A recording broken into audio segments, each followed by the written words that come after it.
പാലക്കാട് നിന്ന് വരുന്ന ഒരു പ്രധാനപ്പെട്ട വാർത്ത. കല്ലടിക്കോട് യുവാവിനെ വെടിയേറ്റു മരിച്ച നിലയിൽ കണ്ടെത്തി. 3 ഏക്കർ മരുതുങ്കാട് സ്വദേശിയായ ബിനു ആണ് മരിച്ചത്. പ്രദേശത്തെ മറ്റൊരു വീട്ടിൽ ഒരു യുവാവിനെ മരിച്ച നിലയിൽ കണ്ടെത്തുകയും ചെയ്തിട്ടുണ്ട്. ഗൂഗിൾ BS വിവരങ്ങൾ. ഗൂഗിൾ 2 പേർ അപ്പോൾ മരിച്ച നിലയിൽ.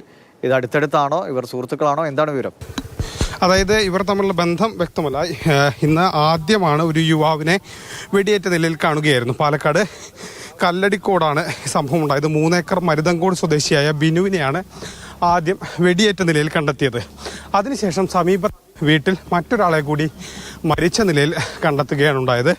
ഈ വിഷയത്തിൽ ഇപ്പോൾ കല്ലടിക്കോട് പോലീസ് അന്വേഷണം ആരംഭിച്ചിട്ടുണ്ട്. ഇൻക്വസ്റ്റ് നടപടികൾ പുരോഗമിച്ചുകൊണ്ടിരിക്കുകയാണ്. രണ്ടാമത്തെ ആളുടെ മരണം എത്തരത്തിലുള്ളതാണെന്നുള്ളത് വ്യക്തമല്ല. ആദ്യ കണ്ട ആളെയാണ് ഇപ്പോൾ വെടിയേറ്റ് മരിച്ച നിലയിൽ കണ്ടെത്തിയത്. ഒരു നാടൻ തോക്കിൽ നിന്നാണ് ഈ വെടി ഉതിർന്നത് എന്നുള്ള കാര്യം വ്യക്തമാണ്. അതെങ്ങനെ വന്നു, ഈ തോക്ക് എവിടെ നിന്ന് ലഭിച്ചു തുടങ്ങിയ പല കാര്യങ്ങളും വ്യക്തമായിട്ടില്ല. അതിന് സമീപത്തുള്ള വീട്ടിലാണ് മറ്റൊരാളെ കൂടി മരിച്ച നിലയിൽ കണ്ടെത്തിയിട്ടുള്ളത്. നമ്മൾ ഈ പ്രദേശത്തേക്ക് എത്തിയിട്ടുണ്ട്. ഈ ദൃശ്യങ്ങളിൽ നിന്ന് തന്നെ വ്യക്തമാണ്.